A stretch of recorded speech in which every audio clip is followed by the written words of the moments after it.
Little Hatred. What did you think of it? I really liked it. I really liked it. It felt like a bit of a departure from the other books. Okay. I don't know if I'd rate it as high as the original one. Okay. And it's definitely not as good as Best Served Cold, but it's very up there. Okay.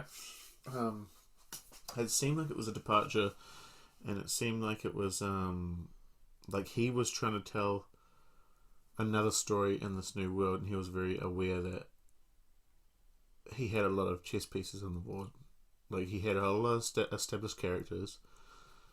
He had a whole lot of different events that had happened.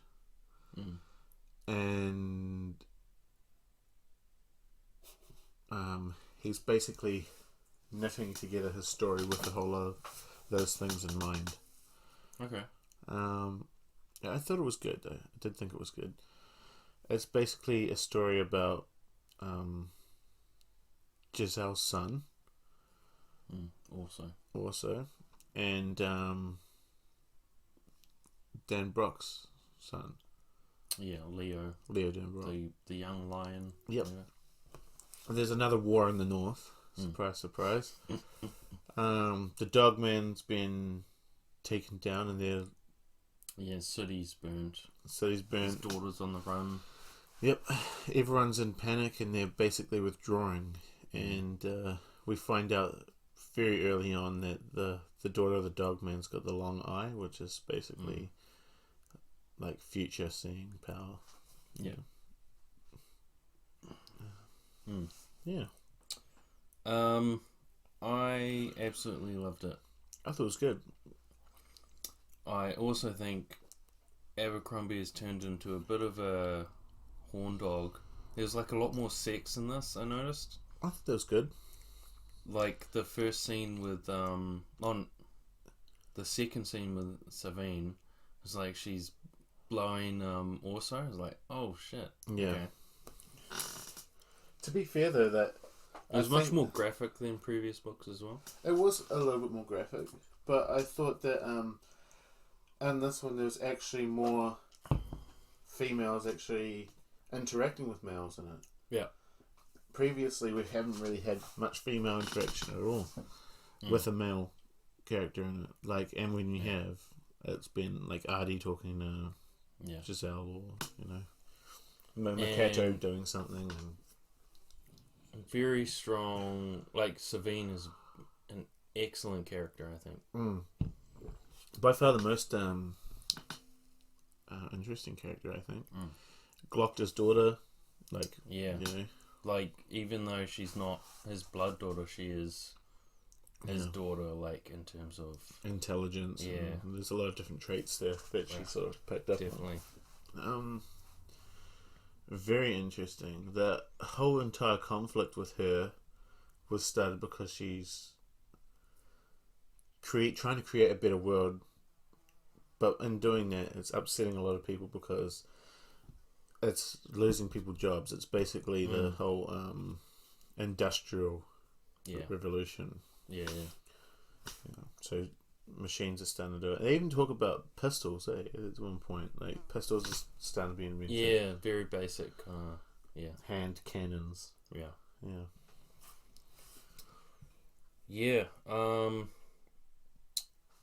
One thing is, I think they have there's an offhand reference to Pharaoh. You know, at the end of the trilogy, she's like, "Oh, I'm gonna go back to Gurkle and kill the Emperor." Yeah. They mentioned that the Emperor was like killed or something, and then Gurkle's like in a complete mess now. Yep. I didn't pick up on that until thinking about it the other day. Well, it seems like the whole Gurkish war got worse in the time that we didn't see, because it sounds like Adjua got like a really bad beating from them, because everything was destroyed in Adjua before. Yeah. But it sounded like they got invaded quite badly, where a lot of them became slaves and things like that, didn't it? Right. Well, that's what it sounded like anyway. And there's also a lot of refugees from From Gurgle, yeah. Hmm.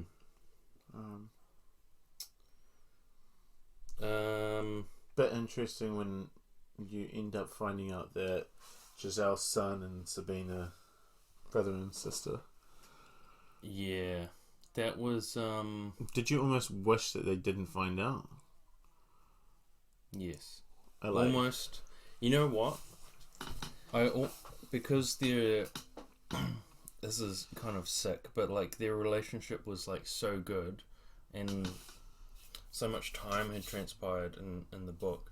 I'd almost forgotten that they were brother and sister. Like once he'd like rescued her, well, he didn't really rescue her. Just come to find her. Yeah. And then, oh shit, yeah, they are actually still brother and sister. It's fucking fucked up. Yeah, it's so... There's so many mixed emotions. Like, I almost want them to stay together, but obviously they shouldn't because it's gross. That's wrong, yeah. Yeah, it was... Oh, it's crazy. It's, she makes him better, though. Yeah, he's a better person with her, but... Yeah. And she's a better person with him, but they just can't. They just can't. Once they know, they can't do it. The weird thing about it is that the mum is the one who tells him, Tells her. Tells her, sorry. Yeah. Ardy, yeah. Fuck, man. Yeah, it was... it's so good, but... it was... There's lots of interesting little bits where you had the dogman's daughter using the long eye and trying to force the eye open, and like you had, it's like, oh no, I see them like storming the castle, and then it's like they send a scout out to see where they are, and then all of a sudden it all unravels, and then they're exactly what's happening, and the vision happens. So yeah. One really powerful moment is during that battle when they're like trying to control this bridge, right? And, like Leo's on one side and Stour's on the other side. Yes. And it's like raining or whatever.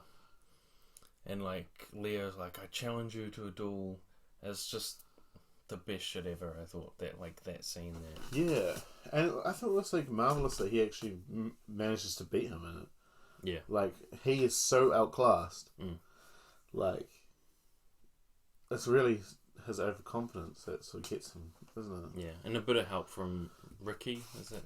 Yeah, Ricky. Yeah. I love that Shivers is in it. Yeah, and he's redeemed, kind of. Like he's fighting for the dog man, and he's a bit more chill. Yeah, He sort of accepted who he is. Yeah, like he's not an evil guy, but he's not, not terrible either. Yeah. But he's also playing into the whole like, oh, I'm scary. I've got a glass eye. Yeah. I can't remember why Leo and the dogman's daughter broke up. Because Leo spared Stour. Oh, that's right, yeah. And she thought, oh, why'd you do that, Yeah, you're supposed to kill him. I like that, though. I like that so he spared him, and he's like, let's be allies. It was also good to see Pike again. Oh, yeah. Pike's back, because he was with also the commander city, or whatever, yeah. Also, actually does the right thing. Like he gets that city, negotiates a peace treaty, and then wakes up in the morning and they're hanging them. Yeah, that's crazy. It's so unfair, but yeah, it makes sense. It does, yeah. And this almost shadowed, like this whole event almost shadowed Giselle's little stint as like a major or whatever when he comes back from his adventure with Baez. Like he has to go out to a farm and like stop the workers from revolting. Oh yeah. Like the whole thing was like a very like sort of shadowing thing, and then towards the end of this book, what happens? He becomes the king, doesn't he? True, yeah. So the whole thing just seems like a very was it set up by Baez? Yeah, I don't know. It could be or it could not be, but yeah, I don't know what his motivation to do that would be. But and he is in it for a little bit as well, isn't he? Yeah, Baez? right near the end, and he has a conversation with Ricky about what does he talk about with him? I can't remember. I thought it was the third eye thing. Yeah. He said just because you can see the what's happening in the future doesn't mean you can do something about it or whatever. Yeah. Something weird, some kind of weird, bit of wisdom. Or it doesn't mean you have to do anything about it or something. Yeah. How sad is Giselle's life? He becomes king. Drinks booze all day. Can't have sex with his wife because his wife's a lesbian. Yeah, she hates him. No one takes him seriously, really. Owes money. And then he's just died from probably poison or something. Yeah. And a humiliating death. It's he's naked on the bed and it's oh man, can't believe. It's so sad. Yeah. Yeah. One of those characters that you sort of went on this epic adventure with is just died in such a way. Off-screen death. Yeah, that was a bummer. But a good storytelling choice. It got a reaction out of me. It did, yeah. Fuck. Okay. Even that little sort of interaction between him and his son, where they're both fencing, and they're like, "Haha, I didn't think you would be sober before lunchtime," or something like that. It's just very interesting to see some of these characters come back and how he deals with them, and it's good to see them from a different perspective, because Glockter, normally you'd see him and you have a piece of his inner monologue, and to not have any of the inner monologue, really, it showed a different sort of volume to him. Yeah, he's a very good secondary character. He is. He's barely in it. Yeah. What do you think of? It's kind of near the end when Baez is in this dinner party or whatever with Orso and Giselle, and Orso's kind of challenging Baez, and then Giselle's like, "Oh, shut the fuck up." Yeah, it's do what he says. Yeah. It's kind of wanting to protect his son, but not wanting to give the goat away. Yeah. But and Baez is "Oh, he'll learn the same way you did." It's oh man. Yeah, terribly. But even Glockter wants his daughter as well, in a roundabout way. So don't have anything to do with Valentin Bolt. Yeah, that's right. Yeah. But at this point, is Glockter still actually working for Baez? I think so. Yeah. So it's fuck. He's obviously seen a lot of things, but he's in a wheelchair now, Glockter. Yeah. Yeah. Ardy just sits around and gets drunk all the time. Yeah. She's basically doing that in the first one, wasn't she? So, yeah. Yeah, I thought it was cool. I'd give it give it a 7, maybe an 8. Okay. 7 or 8. 7.5. It's great, but and there was lots of good parts to it. But there was some kind of shift for me. It didn't feel like it was as consistent with the others. I felt like the world had moved on a little bit, and I don't know. The moments weren't the same for me. Okay. Yeah. I don't have a single fault with it. I give it a 10. Cool. It was very good. I did enjoy it. I think the highlight is Savine's arc from going from this overconfident socialite who's obviously very smart, but also thinks she knows how the world works. To being almost To a prisoner, being, right? yeah, humbled and going through that whole deal. And then... I feel like there's a missed opportunity with not seeing her swordplay in any of it. I mean, there was a little bit, but it was like, you know, Being seen, she yeah. stabbed like one guy and then it haunts her and stuff. Like, oh, and she did train with Ghost, yeah. what's her face? Yeah, And I thought it was good to bring Ghost back too. yeah. One thing I really liked was Leo, who I don't know if he'd met Gorst before or just like heard about him and he like idolized Gorst. And then there was this internal monologue of like, you can tell a man by his handshake. And then he shook Gorst's hand and it was like limp like a fish or something. And he was like super disappointed. Yeah, he was disappointed, that's right, yeah. He's like, he trains 30 hours a day or something like that. And it's like, it's not even enough hours in the day. Yeah. What do you think of the partner switch right there at the end? Yeah, I thought it was cool. And especially how it was sort of on the nose where he's like, oh, yes, I met this girl. He's like, oh, really? Giselle? Oh, no, not Giselle. Also, I met a girl as well. And it's like they almost become friends in that scenario.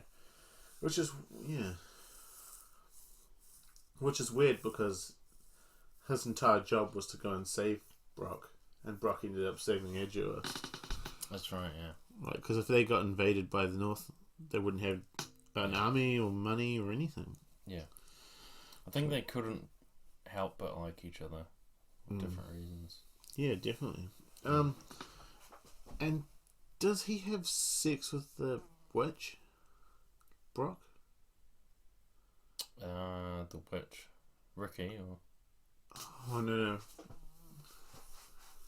No, he was having sex with Rick Hooray. Yeah. Yeah, that's right. Sorry, I just got confused for a second.